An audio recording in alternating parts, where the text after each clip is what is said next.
purposeful feet. Can't believe it's episode 73. Overwhelmed when you feed my thoughts so much food. Thoughts so much food it tastes so good. Overwhelmed when you make me heal and grow. Make me never work cause I listen to the show. Rising higher than mainstream thinking. Are you annoyed by affirmations? When you hear someone tell you to think positively, do you find a way to break the 4-minute mile in an effort to distance yourself from them? If affirmations feel like lies and positive thinking feels like denial, then start the journey of incredible learning and growth so that you can create the life you've always wanted now.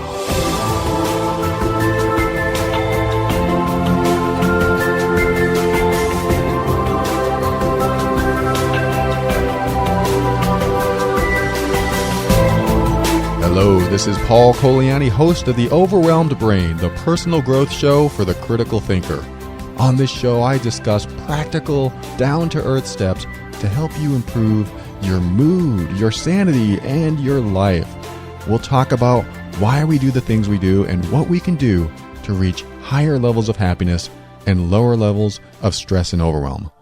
My goal is to help you become empowered so that you can create the life you want. And creating the life you want is more than just the mental. It's also the physical. I highly recommend you listen to Jay Scott's Full Disclosure podcast at fulldisclosurefitness.com. He shares the truth about how to lose those extra pounds and get in shape. I really like Jay because he does his research and shares scientific information with his audience, not marketing or propaganda. So learn what he calls fitness truth and get advice from him and other experts such as Tom Venuto, Sean Phillips, Lee Peel, and Diamond Dallas Page. I appreciate Jay's logical approach to fitness because I'm such a critical thinker and I'm guilty of sitting at my desk for too long anyway. Visit fulldisclosurefitness.com to listen to his show and start creating the physical health you want now. And just so you know, whenever you hear me talk about someone's product, service, or in this case, podcast, know that I have personally checked into it or used it myself. Well, recently I took a long drive from New Hampshire to Georgia. I stayed for a month, then drove back home, just returning a few days ago. Fortunately, I timed my drive so that I'd arrive between snowstorms. On the way home, I stopped at a rest area to take a break. While sitting there in my truck, I saw this older red car pull up. The driver had his head stretched forward nearly over his steering wheel, peering into my truck, staring straight at me. My first thought was to lock my doors. I figured, all right, this guy is about to rob me. So he parked his car a space away from mine, got out, at which time I actually did start my truck, getting ready to take off, just in case my instincts were right. And as he was walking around the front of my truck, he continued to stare at me. I mean, he was looking right into my eyes. His expression appeared to be one of pain or hope, I'm not sure. As he made his way toward my window, I made the decision to listen to what he had to say instead of pulling out. I figured he didn't appear to have any weapons on him, so maybe he needed help or something. Still skeptical, I was curious enough to roll my window down and listen to what he had to say. Now, thinking back about this particular moment in time, I probably should have driven over to where other people were just in case he had other plans for me. But let me return to the story. I rolled down my window just a little. He walked up to me and then opened his mouth. What came out was a story with so many components that I felt myself getting lost in the details. He said that he just got done talking with the highway patrol and he's having car problems. And then he says he's got his kids with him and one is lying in the back seat as he points to his car. And then he tells me he just needs to make it to the next exit up and he's sorry to bother me, but he's low on gas. He threw in a couple more details, but I realized I was feeling something strange about the situation. I didn't think he was going to attack me or anything, but I've had this feeling before, and you have too. It's that feeling you get when something isn't right about someone's story. The feeling I got was one of suspicion. I really wasn't buying anything he was saying, but at the same time, I had another feeling pop up, and that was my compassion. For a moment, I thought, what if he's telling the truth?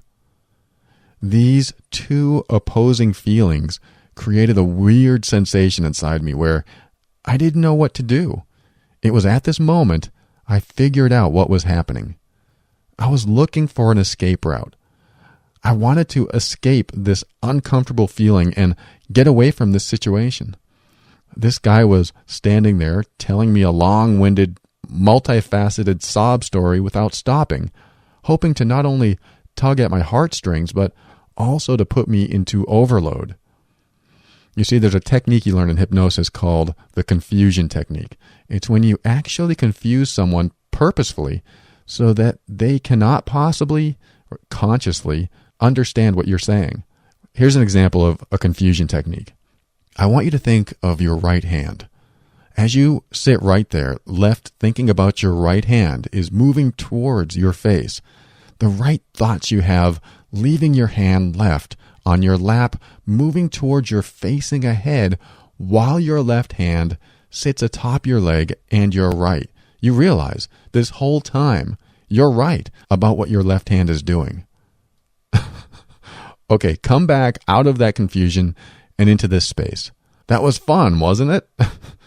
What I said, if you broke it down, does make a little sense, but not enough to comprehend it consciously as I was saying it. It violates the rules of language, causing a trance-like state.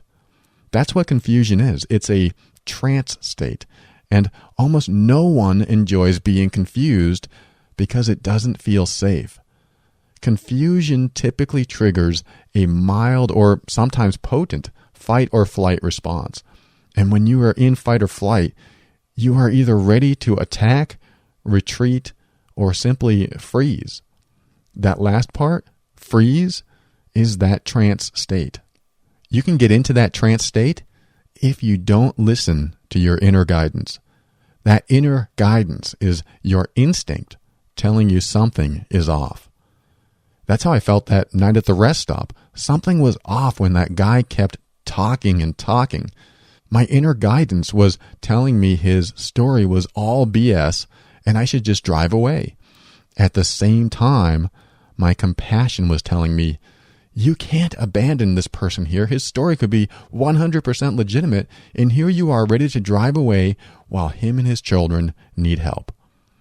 I was ready to drive away, but instead, I decided to stop his well-rehearsed pattern of talking without pausing, and I asked him a question. You see, this kind of thing has happened to me at least twice before, where someone walks up to me and attempts to fill my head with a long-winded story with many elements. And if I hadn't studied hypnosis, I would have fallen for what was happening again. He probably didn't even realize how he was getting people to listen to his story. But as soon as I realized what was happening, I spoke up and interrupted his script. I could tell he'd been practicing what to say because it was simply too contrived, lacking authentic emotion, aside from the fact that he was incongruent, meaning his body language didn't match his story. So today I want to talk about instincts. You have a built-in mechanism that is there to help guide you through situations in life, but sometimes you don't listen to it. Sometimes you listen to another part of you, maybe your compassion or your deeper fears. Sometimes the path you should take is the one you avoid. Let's talk about that. You have some amazing inner resources, so if you aren't trusting them yet, then this is the episode for you.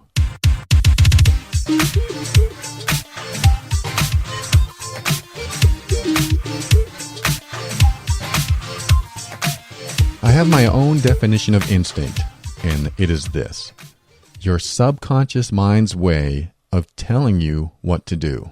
That's it. Your instinct is really a complex series of thought processes putting the dots together in the background. It's like crossing the street. You take your foot off the curb, step onto the street, but instinctively pull back as a car races by right in front of you, nearly hitting you. Now, evolutionarily speaking, this is a survival mechanism, but this mechanism becomes strengthened and smarter over time because of our personal history. Ever since we learned to avoid danger, we've built our instinctual muscles. We've strengthened and smartened our survival mechanism, and we've gotten pretty darn good at it too. We develop stronger, more accurate instincts every time we learn something new about a dangerous or potentially dangerous situation. In childhood, I remember learning how to survive in an alcoholic home. This created behaviors in me that strengthened my instincts. I developed a hyper-awareness of people's behavior and was able to enhance that over the years to help me become the teacher I am today. Of course, this hyper-awareness came with a price. I was also fearful. My instincts also kicked in at times that were unnecessary, and I became highly judgmental of others. Learning to overcome this took a long process of healing and growing in myself. But I did overcome it. Anytime you've been in danger, perceived or real, and you learned how to escape from that danger, you've strengthened your instincts. You've added patterns to your subconscious mind so that the next time you faced similar circumstances, your instincts, aka those subconscious programs, kicked in and gave you that feeling. You know, that feeling you get inside that tells you something isn't quite right. Now, whether you act on that feeling or not is the big question, though, isn't it? The feeling you get is what determines your next course of action in a situation. Author Malcolm Gladwell talks about that blink moment where you know something instantly. You're not sure how you know, but in a blink, you just know it to be true. Like meeting someone for the first time, you might get a feeling right away that you don't like them. You're not sure why you don't like them, but you know you don't. Our subconscious mind works fast, and it's very difficult to retrace the process of how we know something to be true. When you meet that person and you realize immediately that you don't like them, that's your subconscious mind giving you the answer before you consciously think about it. Does that make sense? Your subconscious mind gives you the answer before you consciously think about the answer. That's the blink moment. That's what you believe to be true at your deepest level. You don't even have to think to know something to be true. You just have to listen inwardly and trust your instincts. Now, not every moment is like that. Sometimes your instincts tell you nothing. That's usually because you have no frame of reference for what's happening. If you've never run into a specific situation before, your instincts haven't been trained to respond to it. It's that hot stove metaphor. If you touch a hot stove, you will instinctually know not to touch a hot stove again, or at least be more aware around them. But if you've never touched a hot stove and didn't understand what excessive heat could do to you, you might not have any instinct to not touch one. In other words, you have no frame of reference when it comes to hot stoves. Just like you may have no frame of reference when somebody does something to you that may not be in your best interest. Without ever having experienced something, you may not have instincts that arise to protect you. That's one of the most prevalent reasons for instinct, to protect us in some way. Your instincts exist to protect you in some way. I want you to soak that in because that has to be something you truly absorb if you're going to get anything from today's episode. There's a powerful source of truth inside of you that is giving you vital information to help you thrive and survive. I call this source instinct, but you may have another name for it. It could be your inner voice, your guide, or God, or whatever you want. The label doesn't matter, but whether you trust it or not does. I've met many people that trust in others more than they trust in themselves. The reason for that is usually because that's what they learned to do as children. As a child, you listen to your caretakers and do what they say. And when you don't do what they say, there's usually some sort of accountability in the form of punishment. You learned to trust what they had to say because many times they were right. Of course, if you were abused as a child or have gone through any traumatic situation, you may have figured out that the adults that brought you up were wrong. You got punished, whether you listened to them or not. This sort of upbringing caused you not to trust others and not trust yourself. Children are born trusting themselves because there's no reason not to. In fact, it's not even a question of trust. It's simply a matter of fact. If given a chance, a child will do things that us grown-ups deem life-threatening. This is why we teach our children to do the right thing. Children trust themselves, so they simply act before thinking. Then as they grow older, they start to think before acting. More and more, they develop and strengthen their instinct so that they no longer have to think before getting into a dangerous situation because their instinct helps them avoid the danger. But something happens along the way. The trust in that instinct seems to dissipate over time. The instinct turns on, but it is soon rationalized away and eventually ignored. Rationalization is instinct's downfall. Sometimes it's good, sometimes it's not. Let's get into that next.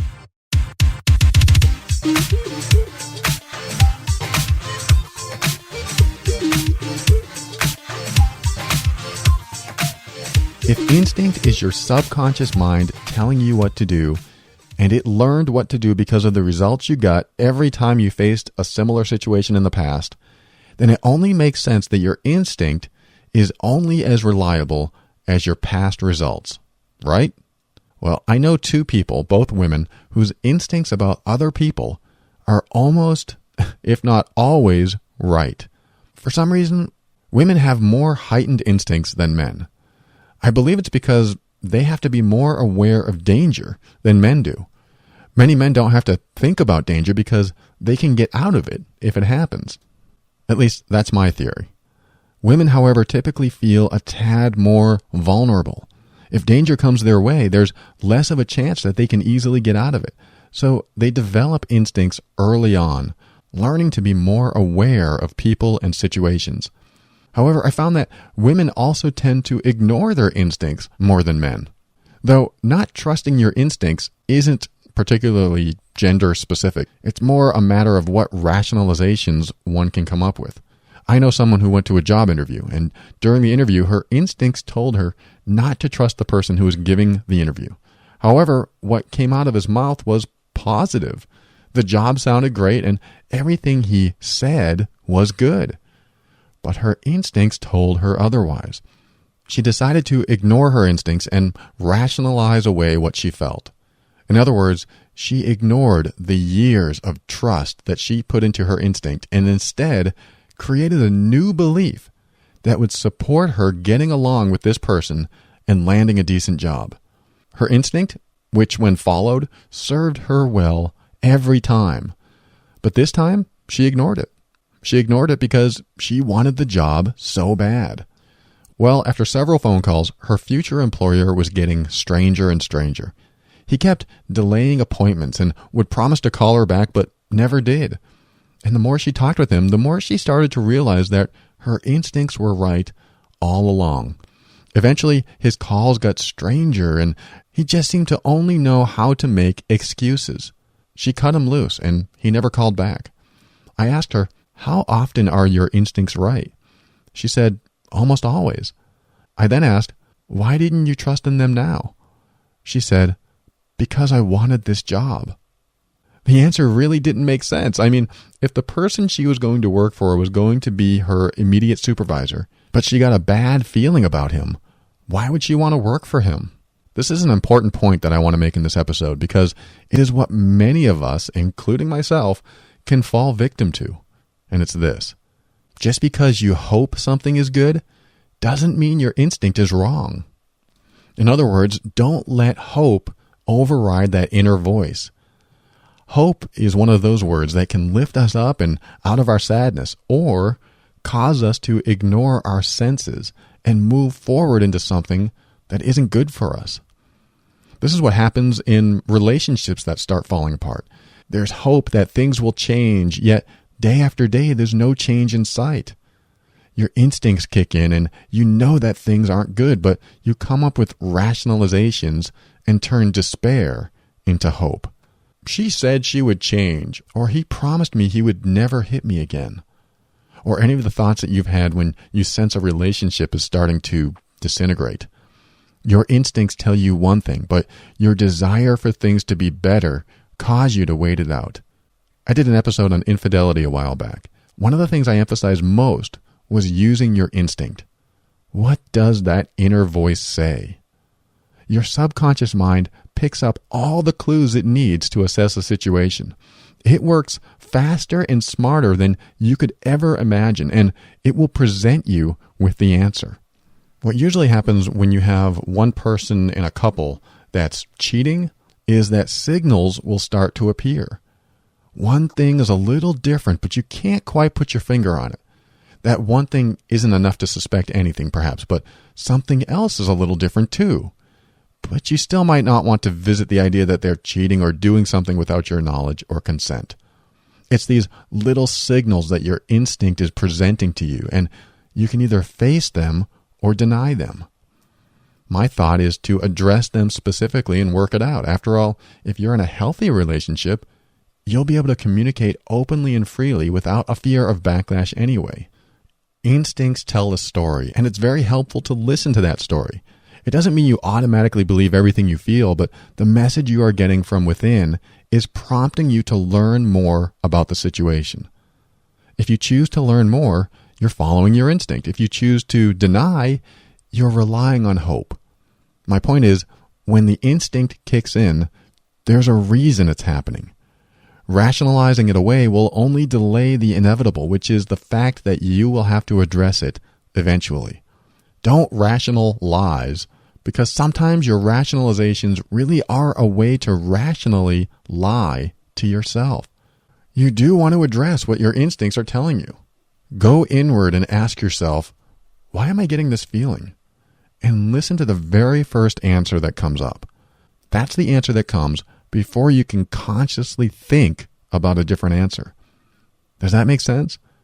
Remember that the subconscious mind works faster than you can consciously think. It's also the smartest part of you that knows how you operate and what keeps you safe. So you might want to listen. Some people call this their higher self, giving them the answers. It doesn't matter if you believe it's your subconscious mind or angels or whatever. It's still a message that should be paid attention to. There's a reason it's there. Instinct is how you know there's a message. Instinct is a message. Those feelings you get when something doesn't seem right or something seems very right, it can work both ways. And I'm not just talking about relationships either. It can be situations too. Whenever I'm on the road, I notice traffic patterns. My instincts kick in about certain drivers on the road, and I steer clear of them when that happens. Maybe it's the way they changed lanes, or maybe it's something entirely different, but I stay aware of their presence. That doesn't mean they run me off the road every time, because perhaps by me staying clear of them, they never get a chance to. But it does mean I am learning to trust my instincts more and more.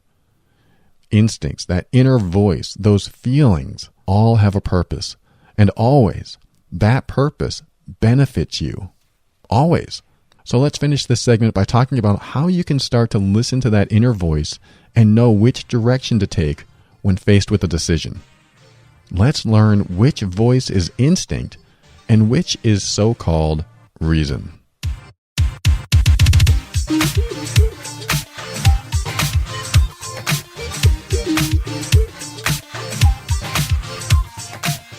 Instincts kick in when there's a frame of reference from which to draw. That frame of reference is your wealth of experience living on this planet. All of your successes and failures, all your great relationships and awful ones, and all the situations that taught you something new. Each moment throughout your life when you had a decision to make, you created a new reference for your instincts to refer to. The more often you got the results you wanted, the more your subconscious mind became inclined to go in that same direction the next time it was faced with a similar situation. That makes sense, right? The more times you were right about something, the more being right about that something became instinctual. Along the same lines, the more you were wrong about something, the more being wrong about that something became instinctual. These experiences in life wrote the background programs of your mind. The more experiences you had, the more your autopilot kicks in and you know instinctively what to do. But how do you distinguish instinct from rationalization? It's a simple technique and it will work in your favor almost every time. I say almost because I can't claim to be all-knowing, but I use this technique myself, and it seems to work every time. What I do when faced with a decision where I'm not sure of the outcome is ask myself the following. Will making this decision support the things that are most important to me? Or another way to word it is, will this decision align with what I want most in my life? Think about those two questions for a moment. In fact, think of a decision that you are considering making right now and ask yourself, will this decision align with what I want most in my life? It's a pretty loaded question, that's for sure, because what you want most in life is different for everyone. You might want your family to be happy. You might want good health. You might want a lot of money or a lot of free time or whatever it is. But imagine if you weighed every decision you made against one of those two questions. Do you think by doing that you would get one step closer to what you most want in life? Think of any decision. For example, I'll be moving soon, so let me ask myself the question right now, will making this decision to move support the things that are most important to me? So if I move, I can be with loved ones, so that supports what's important to me. I'll also be in a warmer climate, so that's important. I will also have more conveniences, so that's true too. But there is a drawback. I will also be away from my immediate family. And I have to be honest with myself here now. Is my immediate family more important than my love life and everything else I want in life? Is it more important that I'd want to stay where I am and give up those other things? I'm almost afraid to admit it, but it's the truth. It is not more important. That doesn't mean I don't want to be near my family. It just means I will have to find another way to be with my immediate family. I just won't live near them. It's hard to come to truths like this because I want everyone in my life to live within a 20-mile radius so that I never have to face decisions like this. But the truth is, we each have our own lives and we need to migrate where our heart, career, and other things lead us. So now that I've asked myself that question and answered honestly, I'm going to go one further and ask, is there any way I can have both? In other words, can I live in another state and also see my family? My answer is that I can still see them on occasion. I'm thinking, well, just because I'm moving doesn't mean I can't visit more often. Also, I'll live closer than I did before, so my family might actually want to visit me sometime. Now, coming to terms with one path opens the door to more resources and possibilities. It's like once you choose a path, your brain figures out more ways to make what's most important to you a reality. Before the decision, I wanted both. I wanted to be near my immediate family and be with other people I loved.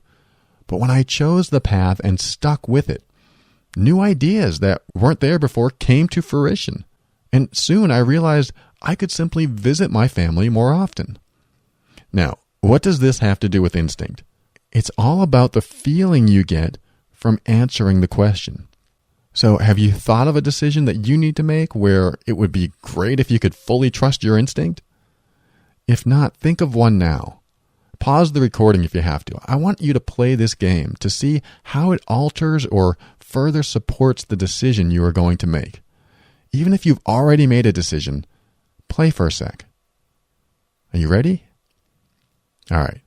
Will making this decision support the things that are most important to you?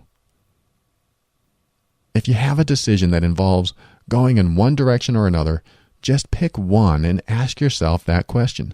Will making this decision support the things that are most important to me? If the answer is no, then choose a different answer and weigh it against that question. That probably didn't make sense. For example, for me, I could say, all right, if I choose to stay here, will making this decision support the things that are most important to me? And then I could ask that same question again, choosing the other path. All right, if I choose to move, will making this decision support the things that are most important to me? Now, here's the instinct part. After you ask yourself that question, answer it in your mind and wait for a feeling. This is the crucial part of learning to trust your instincts. Just imagine your body is a lie detector, because it really is, to tell you the truth. Ask the question and wait for a feeling. Then ask the question again, choosing the other path, the other answer, and then wait for a feeling. I asked, if I stayed, would that decision support the things that are most important to me? For you, which decision feels more positive? Which one feels right? This is where you trust what comes up for you. The feeling you get is that instinct. It's that subconscious knowing of what you really want for yourself. If you're not used to checking in with yourself, it may be slightly difficult to access at first, but even if it's not a feeling, it could be a blink answer. You know what I mean, right? That blink moment where your subconscious just spits it out. Your subconscious mind knows what you want deep down inside. Even if you try to rationalize it away, it knows truth, and it will speak it if you're ready to hear it. And that's all you need to do to start developing your instinct, at least mentally. I mean, your physical instinct might tell you when to run and hide during a gunfight, but your mental instincts will guide you down a path that has the highest intentions for you as a person. I know this sounds a little out there, but I truly believe it's all part of how our body works. And even if you believe that it goes beyond your body, that's actually better. Because if you do believe in a higher power guiding you, then you have all the more reason to trust that instinct, don't you?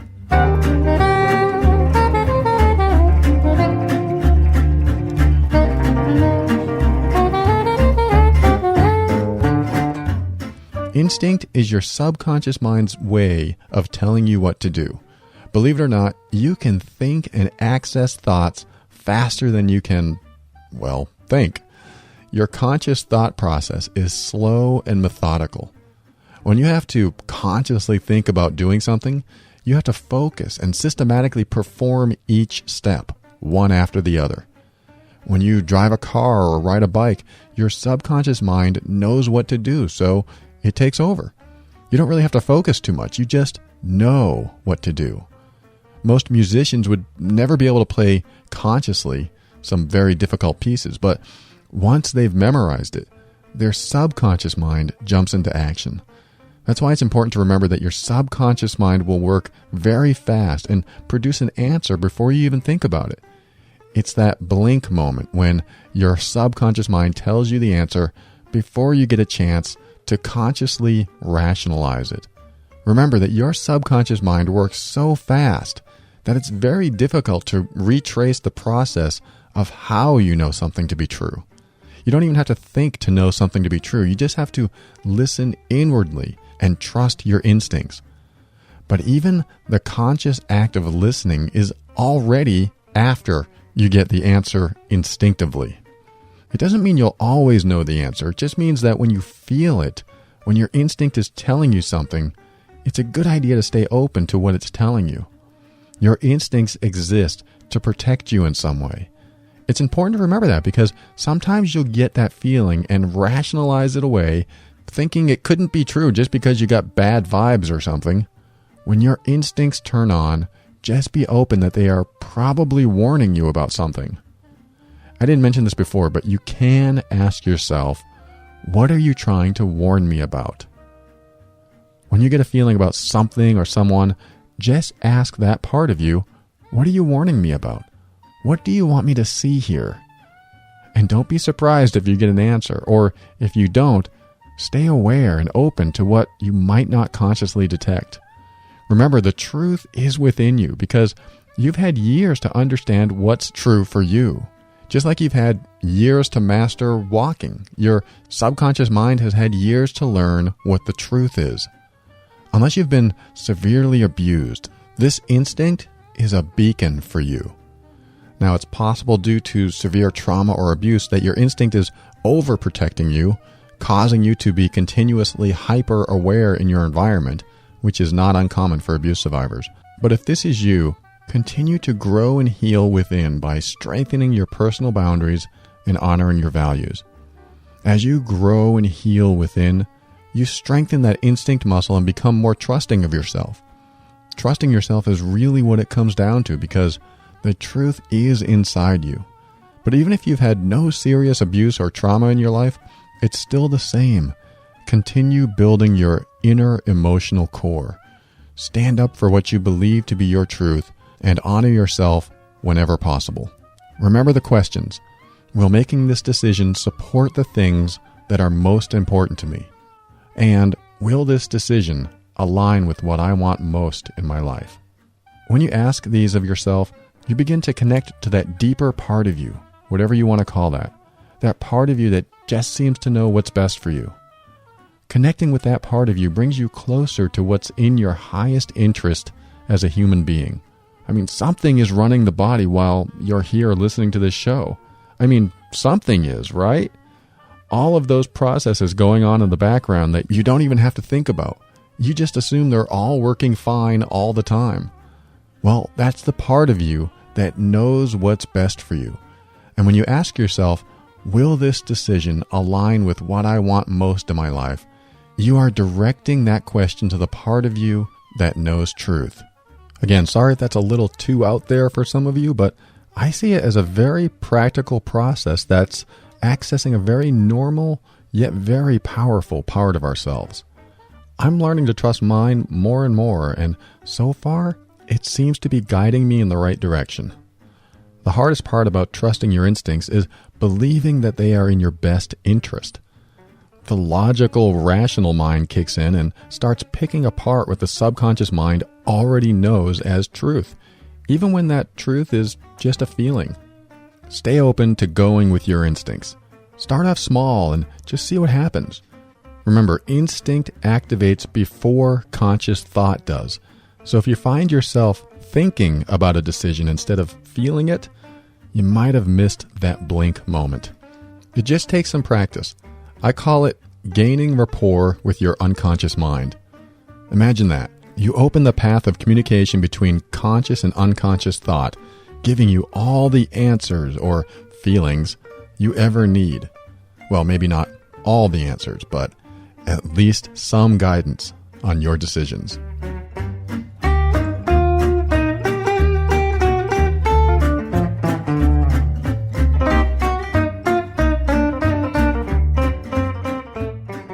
So as I was sitting in my truck at the rest stop, this guy went on, and I got a bad feeling. Not the kind of feeling you get when you feel like you're in danger, but the kind that you get when you think you're getting scammed. I felt it from the moment I saw him staring at me as he was driving closer. I felt it. I don't know what that feeling meant, but I should have driven off right away. Here I was listening to him tell me his incredibly elaborate story as if he had recited the same word to so many people so many other times. So I found myself in a dilemma. Do I believe him? What if he is telling the truth and he really needs gas or help or money or whatever? My instincts were fighting with my morals and compassion. It was causing me to become confused and therefore putting me in a trance-like state, praying for an escape route. An escape route is what you hope appears when you are in a state of confusion. His story was confusing and was getting worse as it went on. He kept jumping from thing to thing with new plot lines and subplots. Now, in the past, I would have continued to listen out of politeness. The problem is when you do that with someone who is intentionally trying to talk and talk without interruption, you will do anything to get them to stop talking, including give them money. And that's what my instinct was telling me. If I let him keep talking out of politeness, it would lead to him asking for money. And by that point, I'd want him to leave me alone, so I might have actually done it. He would have had me in a trance, confusing me, and the escape route that he offered to me would have been him asking for money, which was something that didn't confuse me at all. This is what can and does happen a lot. Your confusion causes fear, and the person doing it to you knows that you want to end that fear, so he or she gives you a way out. It's like they're saying, if you give me money, I'll shut up and go away. Again, I don't know if he knew he was doing this, but I do believe he figured out how to beg in a very influential manner. My instincts made me feel that this conversation was going to go in that direction. He had the reins and was controlling the whole thing, and I was just along for the ride, getting ready to part with my money. But I decided to do something I had not done before when I'm in this type of situation. I decided to listen to my instincts. And as soon as I did that, I immediately felt my power come back to me. And as he kept talking, I attempted to interrupt him, and I asked him, "Do you have a gas can?" But he didn't hear me, and he kept talking. He was so used to controlling the conversation, how could he hear me? I spoke louder this time. "Do you have a gas can?" And he stopped talking. He looked surprised, as if I was messing up his sales pitch. He said, no. His head arched back a bit, and then he shrugged his shoulders and looked away, as if to say, "Fine, whatever," and walked back to his car. I backed my truck out and left the rest stop. And for the next 30 minutes, I kept replaying that scenario. My first thought was, where did that come from? What made me say that? What's really interesting is that I didn't even smell the alcohol consciously until after I said those words. I decided to trust my instincts, and those words just came out of my mouth. It felt like I didn't even have conscious control of what I was saying. But in the end, what was said was exactly what ended the one-sided conversation and allowed me to leave without getting scammed. I was still surprised by what happened. I mean, I know our instincts can be trusted, but it's almost like mine took over when I decided to trust in them fully. What's that about? After a few more minutes of driving, I was trying to figure out what actually made me believe he was trying to scam me. I mean, everything he was saying could have been truth, but when I consciously thought about it after the fact, I found many holes in his story. I found it very odd that instead of going to the next exit like he said he had to, he decided to pull into a rest stop to find someone to talk to about his problem. I mean, if he really was intending to go to the gas station at the next exit, why wouldn't he just go there directly instead of wasting more gas by pulling into a rest stop? Also, he said he just talked to a state trooper. How could I be more helpful than a state trooper at this point? Another thing was that he really did smell of alcohol. And if he was talking to a state trooper, I don't think he'd be driving.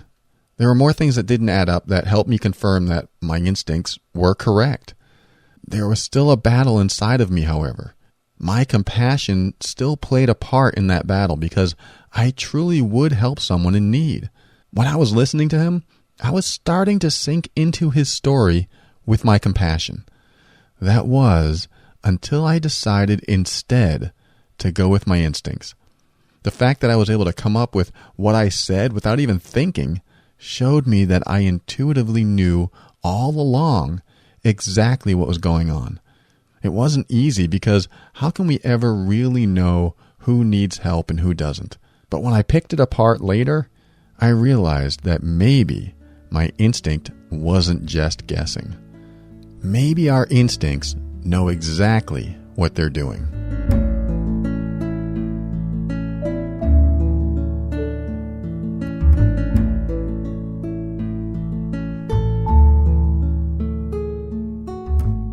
Thank you for listening to another episode of The Overwhelmed Brain. I thank the following people for subscribing to the newsletter: Larry, Amanda, Christine, Carrie, Gabrielle, Mike, Aiko, Pony, Wyseek, MM, Karina, Jean, Anna, Audrey, Raduane, a lot of tough ones today, Monica, oh, well, that wasn't tough, Deborah, Jeff, Nina, and William. And then for those who reached out on Twitter, Jeff, Billy, and David. And then Facebook, Leslie, Kate, Michael, Jody, Mindful Therapy, Janine, Deborah, Nina, Amy, Jade, Jennifer, William, and Leah, or Leia. I don't know. The Star Wars pronunciation, maybe. I don't know. Pinterest, we have Gabrielle and Mike. And then Grace, she gave the ebook, Clear the Path to Happiness, a great review in Amazon. Thank you, Grace. And for those who've sent me direct messages, I have a whole slew of emails to respond to. So this list includes you too. Thank you to Carol, Billy, Cash, Scott, Nushin, Pura, Angela, Nathaniel, Simon, Christy, Kevin, Joanne, Deborah, Heather, Trisha, Jennifer, Jen, and Jennifer again, Dan, Francine, Don, and Irving.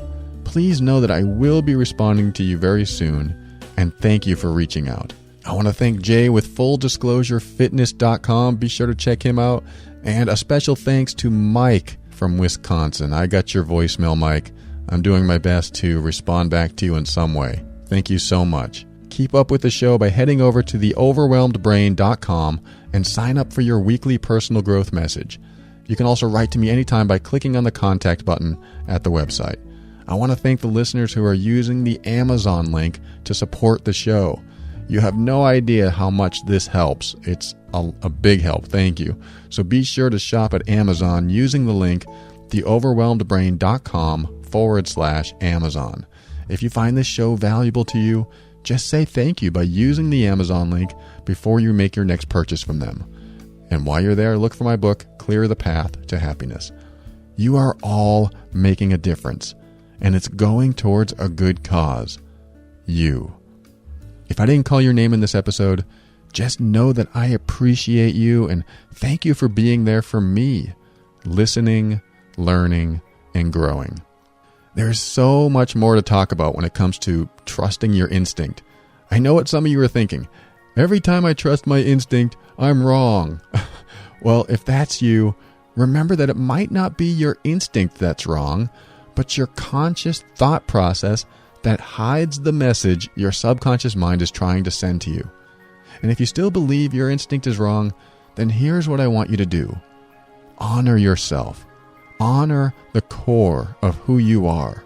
You're an incredible person. If you think your instincts aren't that great, like I did for the longest time, it's probably because you've made some mistakes in the past and you have a little trouble trusting yourself. Honor your personal boundaries. That's the first step to building self-esteem and rebuilding your self-worth. From there, your instinct muscle will strengthen and you'll find truth within. Step into your power and be firm in your decisions and actions so that you can create the life you want. When you do this, you'll discover what I already know to be true about you. That you are amazing.